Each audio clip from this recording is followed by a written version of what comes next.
यहाँ पे अगर हम आईपीएल 2026 में बात करें तो आज जीटी वर्सेस डीसी के बीच मुकाबला हुआ और मुकाबला इतना रोचक था कि भाई आखिरी बॉल तक हम लोग बने रहे कि कौन जीतेगा कौन हारेगा, किसी को नहीं पता चल रहा था। कैसा लगा मुकाबला? मुकाबला बहुत इंटरेस्टिंग था और हमने बात भी करी थी फर्स्ट इनिंग हाइलाइट्स में कि आज केएल राहुल का दिन है और आज केएल राहुल चमके भी थे और लगभग मैच बना दिया था डीसी के लिए केएल राहुल ने। उसके बाद डेविड मिलर की वो जो इंजरी थी, अगर वो बीच में ना जाते, वापस ग्राउंड से बाहर चले गए थे इंजरी कारण, तो मेरे ख्याल से ये मैच 1-2 ओवर पहले ही खत्म हो जाता। लेकिन वही है कि आज भी मौका था अक्षर पटेल के पास कप्तानी पारी खेलने का, लेकिन वो देखने को नहीं मिला।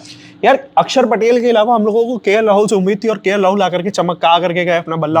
वहीं पे अगर बात करें तो हमें शुभमन गिल से भी उम्मीद थी। शुभमन गिल भी अब उतना अच्छा नहीं प्रदर्शन कर पाए थे। शुभमन गिल ने भी आकर के अपना करके दिखाया। कहीं ना कहीं इन दोनों की वजह से ये मुकाबला इतना रोचक हुआ जाकर के, या फिर अगर हम कहें कि नहीं आज मिली जुली पारी देखने को मिली। और मुझे लगता है कि मुकाबला रोचक रहा समीर रिजवी की वजह से। आते ही चले गए मुकाबला रोचक बना दिया, टिके रहते तो जल्दी खत्म कर देते हो भाई। अच्छा अगर हम बात करें तो ऐसा कौन सा प्लेयर था जिसको लग रहा हो आपको कि गुजरात टाइटन को इतनी मतलब विनिंग सिचुएशन में डाल करके फिर निकाल करके फिर विनिंग डाल करके मतलब एक गियर बॉक्स की तरह बना दिया था, कभी लगा रहे फिर हटा रहे लगा रहे। मतलब जीटी के लिए ऐसा था कि तेज गेंदबाज अगर आप जीटी के देखेंगे तो ऐसा बहुत कोई एक्स्ट्राऑर्डिनरी तेज गेंदबाज नहीं है जीटी के पास। वही बेसिक कुछ इंडियन पेसर्स हैं, प्रसिद्ध कृष्णा है जो कि इंडिया की टी20 साइड में नहीं है, मोहम्मद सिराज भी नहीं है टी20 साइड में, और रबाडा के भरोसे आप कंप्लीटली नहीं बैठ सकते हो। अशोक शर्मा एक बहुत ही यंग रॉ सेंसेशन है, रॉ पेस उनका 154 डाली थी उन्होंने, लेकिन हाँ नए लेकिन रन्स उनको भी पड़ते हैं।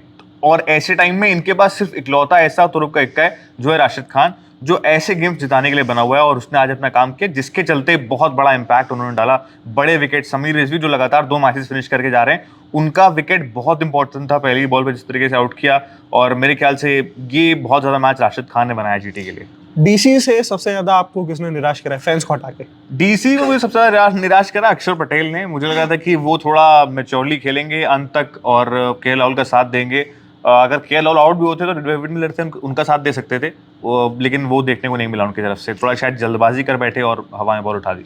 केएल राहुल की आज हम लोगों ने देख ली वापसी होते हुए, भाई बिल्कुल सेंचुरी से चूक गया यार। हाँ सेंचुरी से चूक गए, लेकिन मेरे ख्याल से कभी कभी वो होता है ना, सब 92s are better than century, वो वाली चीज है कि 90 प्लस भी काफी गुस्सा होंगे यार केएल राहुल से। हाँ स्टेप्स तो मतलब यार देखो इस आईपीएल मैं वेट कर रहा था बैट फेंकते हुए वाला सीन आ जाए बस। इस आईपीएल में जितने गेम्स रनआउट ने बदले हैं ना, मतलब मैं तो ऐसे केकेआर फैन समझ सकता हूँ रनआउट के बारे में क्योंकि अंकुरिश, कैमरन ग्रीन जी ये सब रनआउट होने के लिए आते हैं। तो मेरे ख्याल से आज वो डीसी फैंस को भी लग रहा होगा ट्रिस्टन स्टब्स आउट हुए जिस तरीके से, वो भी बहुत इंपॉर्टेंट प्लेयर है डीसी के लिए। और मैं कहीं रिपोर्ट भी पढ़ रहा था कि डीसी कि लगभग संजू सैमसन को लेकर डील कंफर्म हो गई थी और राजस्थान ने संजू सैमसन के बदले में ट्रिस्टन स्टब्स और समीर रिजवी को मांगा था। और यही दोनों खिलाड़ी डीसी के लिए हमेशा मेरे ख्याल से आगे भी अच्छा करने वाले, अब तक भी अच्छा करते हुए आए। इनके चक्कर में, समीर रिजवी के चक्कर में डील जो है वो अटक गई थी।